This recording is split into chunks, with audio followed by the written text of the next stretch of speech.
Hello সবাইকে, আসসালামু আলাইকুম। আমি কারিশমা। সবাই কেমন আছেন? আশা করছি ভালো আছেন। চলে এসেছি আরও নতুন একটা দিনের শুরু নিয়ে, যেটা হচ্ছে আজকে 26শে জানুয়ারি, মানে প্রজাতন্ত্র দিবস, সবাই জানে। তো আমি ব্যাঙ্গালোরে থাকি এবং আমার ব্যাঙ্গালোর যে রুম তার পাশে খুব বড়োভাবে সেলিব্রেট করা হচ্ছে বোটানিক্যাল গার্ডেনে। তো কিছু করার নেই, আমাদের আজকে দিনে ডিউটি আছে। যদি ছুটি থাকতো হয়তো ওখানে আমরা যেতাম বা উপস্থিত হতাম ওখানে।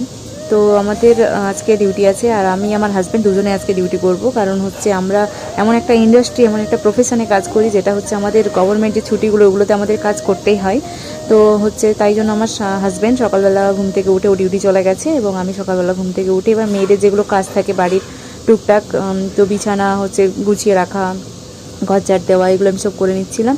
করার পরে হচ্ছে আমি গেছিলাম স্নানে। আর আমি প্রায় বলেছি যে ব্যাঙ্গালোরে এত পরিমাণ ঠান্ডা, এখানে সকালবেলা স্নান করা মানে যুদ্ধ করা রীতিমতো। তো আমি স্নান করে চলে এসেছিলাম। আর হচ্ছে আমি যেহেতু ডিউটি চলে যাবো আর ফিরবো সেই রাত্রিবেলা, এবং রাত্রিবেলা ফিরে রান্না বান্না এই ঝামেলায় একদম টাইম পাওয়া যায় না, আরও রাত হয়ে যায়, রাতে আরও ঠান্ডাটা বেশি পড়ে যায়।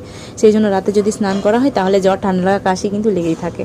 তাই জন্য আমি স্নান করে নিয়েছিলাম, স্নান করে নিয়ে রেডি হচ্ছিলাম। তারপর আমি রাত্রেবেলা হচ্ছে চিয়া সিড ভিজিয়ে রেখেছিলাম, যেটা আমি খাই সকালবেলা, আর ড্রাই ফ্রুটস একটু খাই। তো আমি এগুলো খেয়ে নিচ্ছিলাম। আর তারপর আমি ভাইকে ওঠাচ্ছিলাম যে ওঠ, আমাকে ছেড়ে দিয়ে আসবি চল, কারণ আজকে হয়তো সোমবার অনেক ট্রাফিক থাকবে, কিন্তু আর হচ্ছে মানে প্রায় সোমবারই ট্রাফিক থাকে, কিন্তু আজকে হচ্ছে মানে গভর্নমেন্ট ছুটি, তাই জন্য অফিসগুলো সব ছুটি রয়েছে, সেই জন্য পুরো রাস্তা ফাঁকা ছিল। তারপর হচ্ছে আমি যেখানে ডিউটি যাই সেই রাজভবনের পাশ থেকে, ওখানে খুব বড়োভাবে সেলিব্রেশন করা হচ্ছিল রিপাবলিক ডে।